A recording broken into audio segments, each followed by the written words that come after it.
Hi అండి, welcome to Bhagyamma foods. ఈరోజు మనం ఎంతో రుచికరమైన గోంగూర పప్పు ఎలా చేయాలో చూపిస్తానండి. ముందుగా మనమైతే గోంగూర పప్పుకి ఏ విధంగా చేసుకోవాలో చూపిస్తానండి. చూసారు కదా, చూస్తుంటేనే ఎమ్మిగా ఉన్నాయి, అందరూ ఇష్టంగా తింటారండి.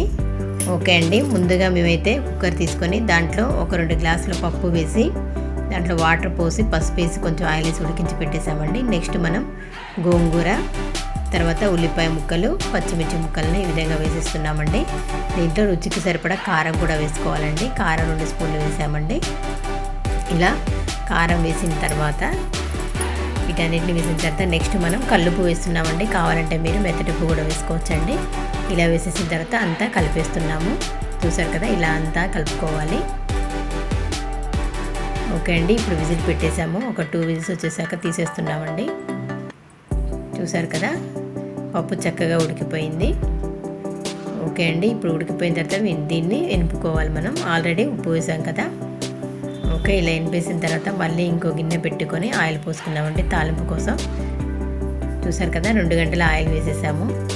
నెక్స్ట్ ఆయిల్ హీట్ అయిపోయిన తర్వాత తాలింపు గింజలు వేసుకోవాలండి. తాలింపు గింజలు వేసేసిన తర్వాత నెక్స్ట్ మిర్చి వేస్తున్నాము, ఎండుమిర్చి. నెక్స్ట్ మనం కరివేపాకు వేసుకోవాలి.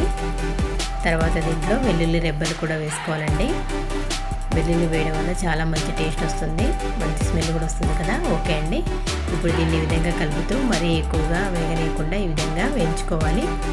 ఓకే అండి, చక్కగా వేగిపోయింది. ఇప్పుడు దీన్ని తీసి మనం ఆల్రెడీ వేపేసిన పప్పులో వేసుకోవడమేనండి. అంతే అండి, ఎంతో రుచికరమైన వేడి వేడి గోంగూర పప్పు రెడీ అయిపోయింది. ఓకే ఫ్రెండ్స్, చూశారు కదా. ఈ వీడియో నచ్చితే లైక్ చేయండి, మీ ఫ్రెండ్స్కి అందరూ షేర్ చేయండి. మా ఛానల్ సబ్స్క్రైబ్ చేయడం అస్సలు మర్చిపోవద్దు. Thank you.